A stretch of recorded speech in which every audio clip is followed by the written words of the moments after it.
Because if I can start a business, anyone can. And I genuinely believe that. And the moat is getting smaller to start a business. I think people think it's this big daunting thing, but it's like, hey, I still don't know the first thing about clothing. I couldn't tell you basically anything.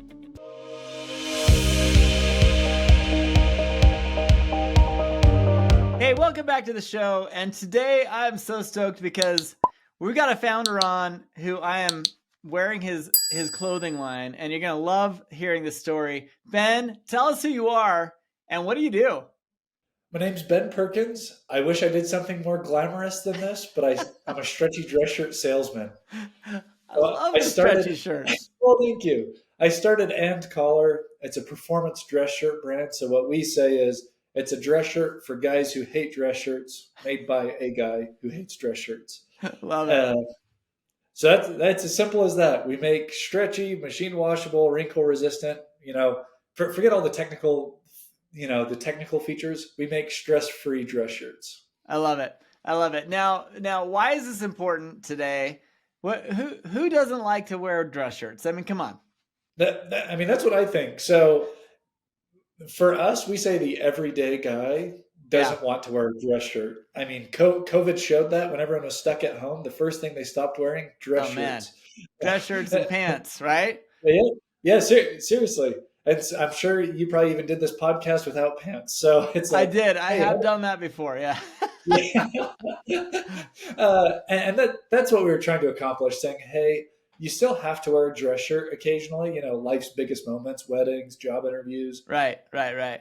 Funerals, if we're going this literal rite of passage. And it's like, let's make a dress shirt that you don't hate during that, or you hate a little bit less.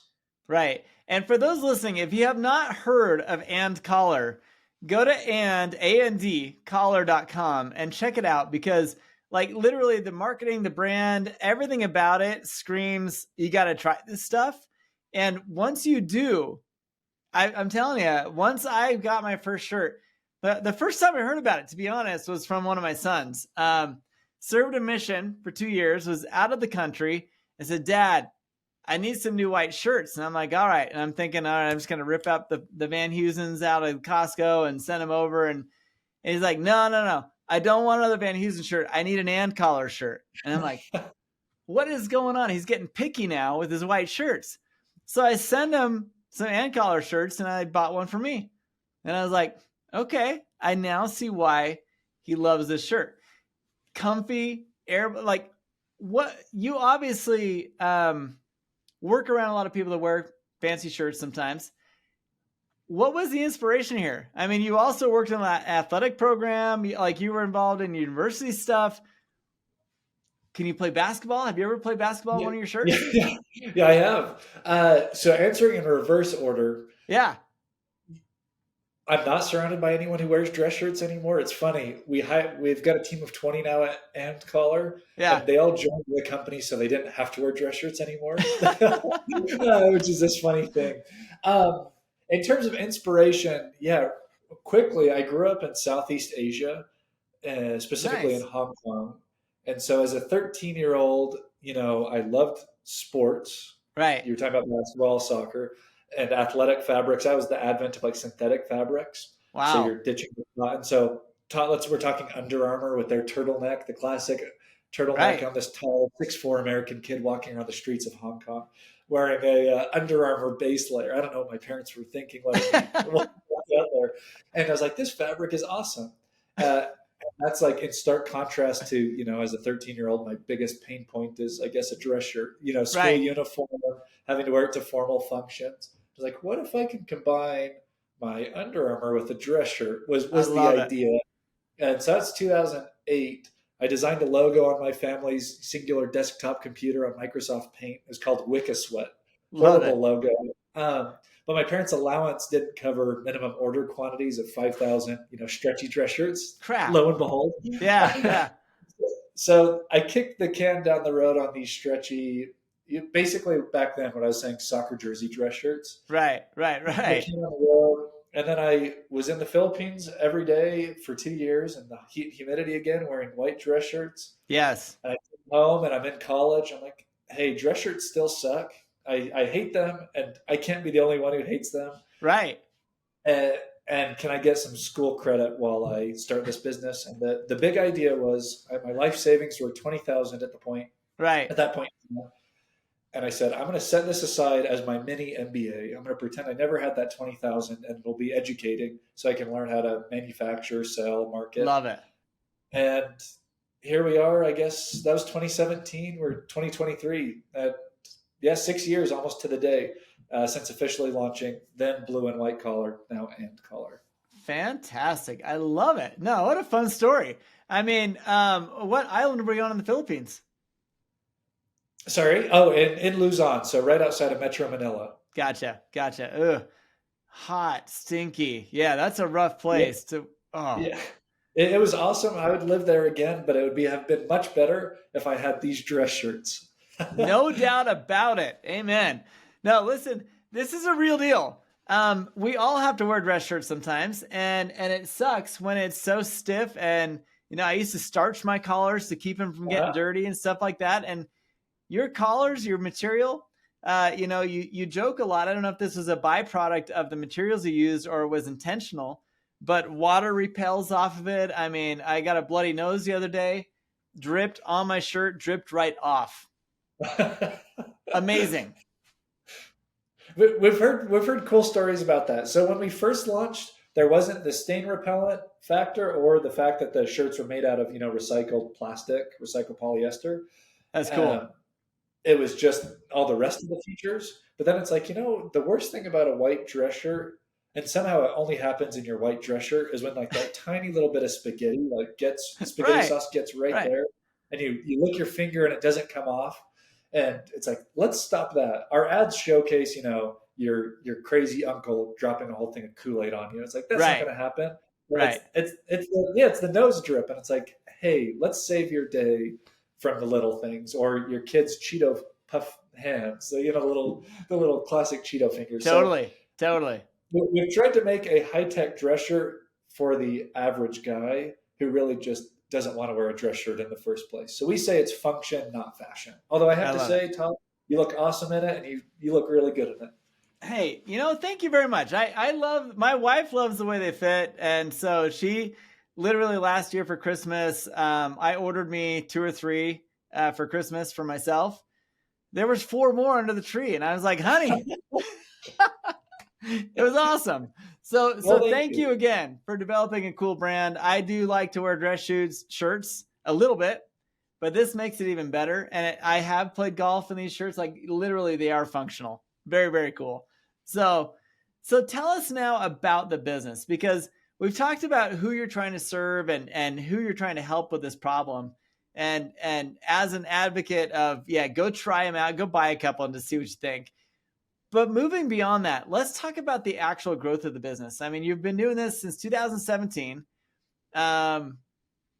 fresh out of college. You're at least familiar with Asia, where a lot of the manufacturing for these things happen. How did it all get put together? Like, what was the origin story of your first order of 5,000 units? Yeah. Thankfully, we found a place that accepted 1,000 units, which is more like what I could afford. Right.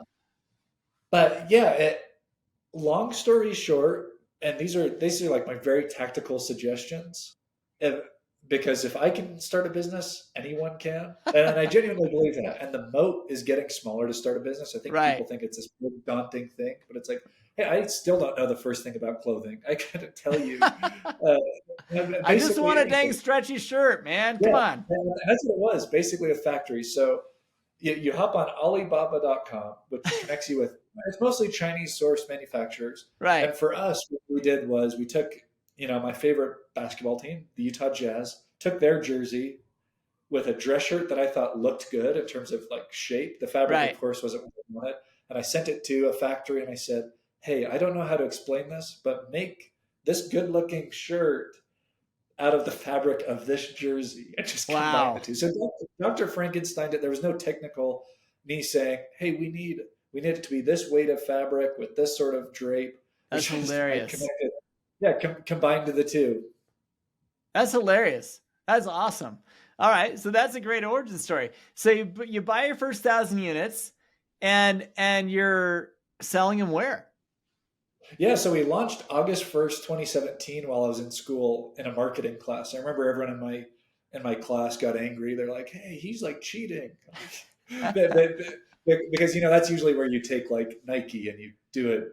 You spend Right. 5 minutes with your group, and I'm like, no, I spent all my time. So we launched on Kickstarter for and just invited all your friends and family. That's kind of when you're doing the Totally. panhandling. Yeah, please. And at the time, I think everyone felt bad for me. They're like, "Oh, this He's guy got we thought was 1,000 gonna." units to go through. Yeah, it's like, oh, he had like a decent future ahead of him, and now he's trying to be a stretchy dress shirt salesman. I think they felt bad, and so friends and family paid for that first, Right. however many, 600-700 units, and not all on the Kickstarter, by the way. Let's say Right. half of them on the Kickstarter, and then from there, I just had it stored in my college apartment. You said you went to BYU, so it was at Glenwood, Right. Gotcha. a pillar of the community, and so.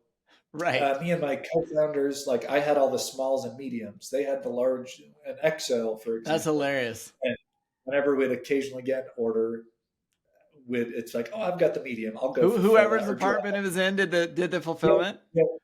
And to be honest, so many orders back then were still coming from within Utah. That's where we're from. Right. That we would lots of times just hand deliver it. So let's say you said you're in Heber. That's what, 20, 25 minutes from Provo. It's like, oh, yeah, it makes sense for me to drive an hour. I'll just drive up there and grab a shake while I'm up there, right? I don't think we thought like that's a little like alarming and arresting, where it's like, hey, I know you don't know me, Todd, but here's your shirt you ordered. That is so awesome. Yeah, so it was fun, and we didn't do it for like to provide like great customer experience. We did it out of like naivete. It's like, oh, this is cheaper than me. At the time, I think I got 15 miles a gallon. So it probably cost more than dropping it off at the post office. But yeah, that's what we did. And for the first 2 years, it was all while I was still in school. Yeah. Just very organically, it would be, and we didn't spend any advertising dollars on Facebook or Instagram, which now is where we spend a huge part of our budget. But it was just like, hey, Todd, hopefully we have a good enough product that, like your story, you'll tell your son or your cousin or brother. So or my son will tell me, and then I'll tell everybody else. Yeah. And so that's how we did it, and then graduated spring 2019, and that's when we decided to do it full time. I am so glad you're here, and I just wanted to take a few seconds to tell you about a program that we have assembled with a lot of our podcast guests and a lot of people who are listening to the show who are feeling the same way that they do. There's a recurring theme. You'll hear a lot of these founders talk about, I couldn't have done it without my team. I couldn't have done it without a support group of peers. I couldn't have done it without having someone to talk to that understood my feeling of isolation as an operator of my business. You see, you're not alone. It is hard running a business, and it's even harder when you know you can't express all your deepest concerns and frustrations with your executive team. It makes them nervous. It gets them scared. You don't want scared people on your executive team. So where do you turn? The Captain's Council is where you turn. The Captain's Council, it is an organization that we are put together with podcast guests, as well as people who are listening who are in the same boat. You see, peers are the only ones that can give you the type of empathy, the type of advice that only a founder or operator know and understand. Go check it out at captainscouncil.com. I know you're going to love what you see there. We have put together an organizational structure that has small group settings, a global community of founders and operators, as well as monthly and quarterly in-person events. You're going to love what you see there. I can't wait for you to check it out and enjoy the rest of this episode. Love it. Love it. That's actually a very similar time frame. 20 years earlier, I did the same thing. I started a business while I was at college, and a couple of buddies, but we had pagers. Okay, we had pagers to start our first company, and we literally would be sitting in class and get a page, and it was like, boom, straight to the payphone, call them back, and it was like, let's do this thing. And but we grew an amazing business, bootstrapped it all the way through college, and then when we graduated, I bought my partners out and went and did it myself for a little while. Awesome. Yeah. So I can totally empathize with your story. I love that origin story. And so as you grew from there, I mean, you graduate, you kind of, it sounds like you got married, things start happening. When did you start to take this thing really seriously? Yeah, so it was the summer of 2019 we officially started full time. Awesome. So all throughout, because and looking at it, we ran a fundamentally sound business because we were forced to, where we Right. couldn't place a new PO for new shirts until we sold enough of the existing one, and then you Right. do it. Right. And, and so we were doing that, and occasionally, whenever there'd be a student like pitch competition, which I think Yeah. most states have, Yeah. you pitch and you get $5,000 here, 10 grand there for winning, Right. 1,000 here. I'm a perennial loser, by the way. I usually took second. You never won. But it'd be local VCs and private equity judges, and they would Right. judge your business against others. And so it was the entrepreneur organization. It was like the EO. It was Right. their pitch competition. Right. And we took second, but there were a couple Utah VCs really reputable in the consumer space. They Yeah. said, "Hey, you've got a little bit of traction. Like, are you trying to raise money?" I'm like, "No, I'm about to stop this in 5 months and go get a real job." I said, you should rethink that. So I went home to my dad, and his favorite thing in life, other than golf, is Excel. And Love it. he does a spreadsheet, and he's like, "You only have to sell X number." These guys are right. You only have to sell X number of units, and this will be a great life. And so Yeah. that was December 2018, right when I was getting married. And Love it. I'm telling this girl that I'm going to move her somewhere really cool out of state, and I moved her about 5 minutes from where she went to college. So I love it. I failed on that one, but I said I think this shirt thing is going to be real, and we Yeah. both agreed. Let's give it a year. Let's see if we can make it a legitimate and viable business. And Sure. yeah, here we are. I love it. And now, years later, you did how much revenue last year, and what are you projecting this year? Yeah, so we did 11 million last year in net revenue, and this year we should do 15, 16 million, which is really exciting. Awesome. Awesome. I love it. Love the whole thing, man. Love the story. Love the growth. I mean, 50% growth or 45 or whatever that percent growth is going to be for this year. That is just freaking awesome. Way to go. Way to go. Well, thank you. We hold ourselves to a high standard, I think too high sometimes, where it's like, man, every other year we've been in the hundreds. Yeah. And so it's That's good okay. to hear that. That's okay. Yeah, no. Hey. The exciting thing I think is for the first time, it's like, oh, now we're seeing triple and 4-digit growth on the bottom line. Saying, Right. I think we're maturing as a business, and so that's the balancing act, and we're trying to find out Well, where the best spot is. And the other amazing thing about your story is now that you've kind of gotten to this stage of growth and you're cash flow positive and everything's kind of working, how much money did you raise to do that? Yeah, so it was October 2020. And so if everyone knows the backdrop of 2020, the last thing people stopped wearing were dress shirts. Right. Like we just talked about a little bit earlier. But we said, hey, let's either die really fast. Die really fast and give ourselves well, you know what? We didn't want to die fast, but let's. But the reality is that you could have. Yeah.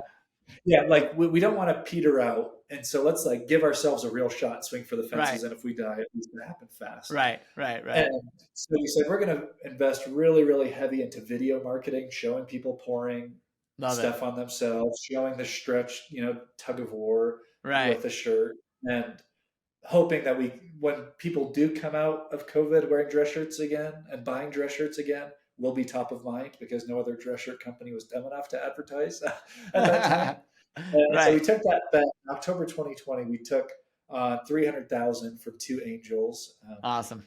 Who knew clothing and consumer much better than we did. Right. And so much more than the cash, we wanted just two people who were like, hey, this is actually what clothing is. Tell you what to do, right? Yep.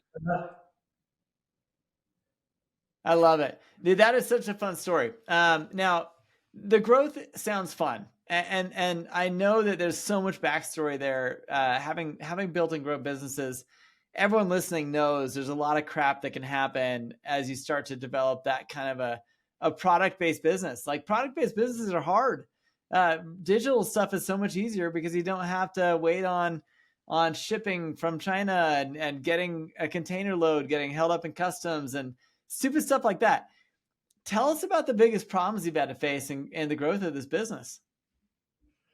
Yeah, you've said it. I mean, there are those, I don't know what we want to call them. It's like oh man, just Right. another one of these moments. They happen there's more of those, it seems like, than the, oh yeah, moments. Right. A couple that come right off the top of my head early on. So I was telling you how we did our PO, purchasing back then. We did 2,000 units at a time. So all of our cash and all of my personal cash goes into 2,000 units. They come and they're cream, like they're yellow. Oh, stop. Not too far off of the shade from Dwight Schrute's shirts. Oh my gosh, you're kidding. Office. And I tell the factory and show pictures, and I'm like, hey, this is not and we exclusively sold white shirts at the time. And I tell the factory, hey, this isn't white, and they are in China. And they say, no, we can assure you in America, cream shirts are very popular right now. It's like, no. It's like, I know that we want white, and we didn't have any payment terms at the time, so we'd already paid for them. So there wasn't anything we could do. And so we think to ourselves, we cannot sell this as a white shirt. It's objectively not white. And so we went on our website and said, hey, we'll call these things prototypes and advertise everywhere and make it very clear. Not like pull the hood over anyone's eyes, but say these shirts are off-white. They are yellow, but our MSRP for shirts was $45 when we started.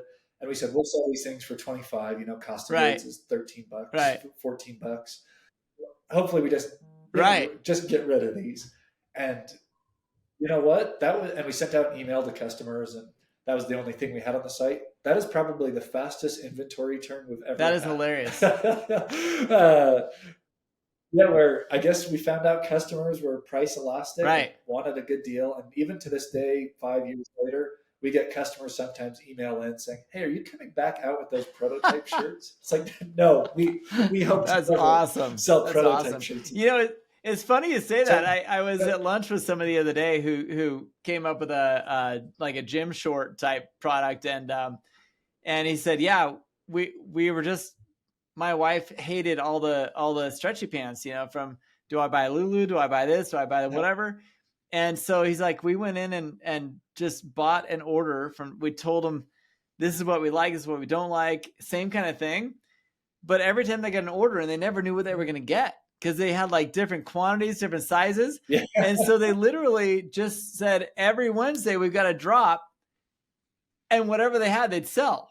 And he's like, it's been 4 years later, they're still doing the same drop sequence every week. They don't really know exactly what's going to be in the container. Isn't that crazy? That's awesome. Oh, we've had the same thing where it's like, we've had containers. Our first ever, you're wearing a pattern shirt. Our first ever pattern shirt container came, and the sleeves are about 3 times as big. I mean, kind of like balloon. And so, we've now hired a great COO who runs supply chain much better than I did. But it was one of those things where you just fingers crossed and pray. It's like, we've already approved this thing like 8 times, but I don't know what's on that container. So definitely had those. We've had moments where our container was off the port of LA. Oh, during that big and so we've had lots and lots of those moments. Wow. Well, listen, this has been so fun. I honestly love what you've been doing. Now, in terms of these challenges and to other people out there building a product-based business, what kind of advice do you give? Like, what are the big things to look out for? If you were to start over, what would be the thing that you would tell yourself, okay, next time, don't do that? Oh, I have so many of those. I have a full long list that I'll message you over, do's and don'ts, where we could fast forward. Love it. 3 years of business. It's a book to come. Yeah. No one will read it, but there's some good stuff in there. in terms of do's, I'll be very fast. If you're starting a consumer-based business, I know that much better than tech. I'm not smart enough to know tech. I already said you can source and manufacture things on Alibaba.com. You can get for less than $300. You can get a great prototype. I would 100% launch on Shopify. I'm not paid to say that, but I think Shopify is the great equalizer. I mean, it has payment processing. Awesome. You can have a professional-looking website for $19.99 a month. Love it. So love it. Those are for sure do's. The other do is just like take a swing at it. Set aside $2-3 grand. At the very, very worst, sell them at cost to your friend. Right. Like you find out who your true friends are, where they're willing to spend $30 on your shorts that you just came out with. So yeah, the main thing would be for do's, just like hey, I'll just say it, just do it. You will not regret having done it. In terms of things not to do, things not to do, don't move too quickly into other products and SKUs.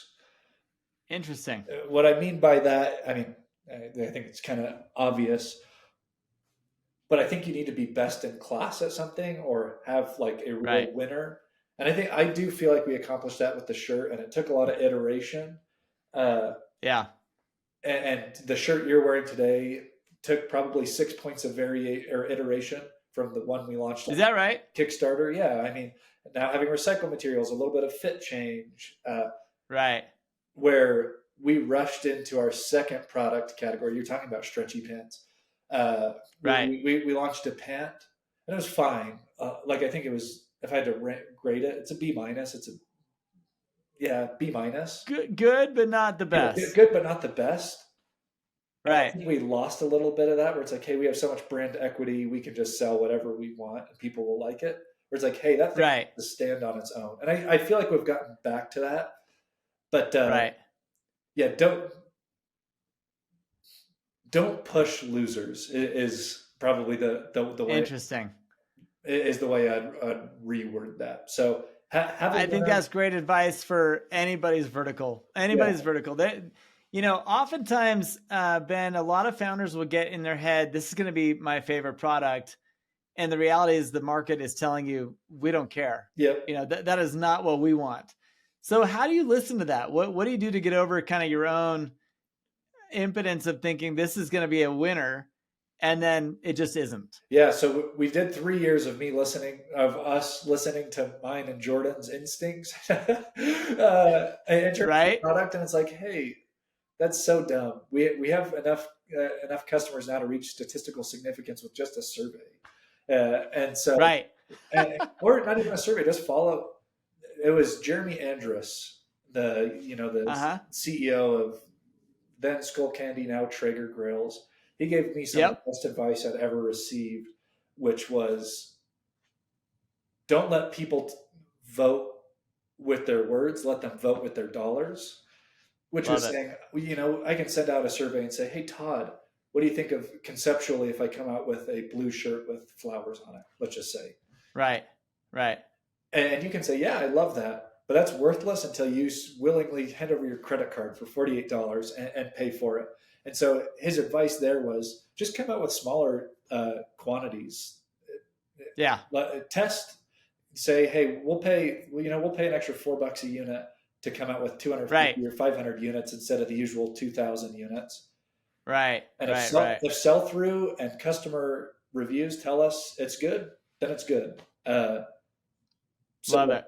Yeah, genuinely, as buzzwordy as it sounds, just listen to customers with surveys and talking to them more. Yeah. And second, just look at the data. Look at sell-through. You've got pretty clear winners and losers that customers are voting on. Hey, fascinating. I love the journey. Love the story. I don't want to let you leave until you've given us a shout out. Who's kind of inspired you? Who's the mentor who's kind of said, you know what, dude, let's get you there? I mentioned one. I mean, Jeremy Andrus is awesome. Those two angel investors, total stud. David Kornberg, Michael Silverstein are their two names. Both really, really awesome. Cool. But the one you said, I think the way that I heard you say it first, I'm going to give a shout out to my brother. He's also an entrepreneur. He's done Love it. It's a serial thing. He's the one that told me, set aside your 20 grand, just set it aside, do this thing. Right. And so I would not be here today. He's an unofficial board member where Love it. It's a cash flow because he runs it too. And it's like, hey, I don't have enough cash for payroll, let's say. And I can't really open that up to anyone else.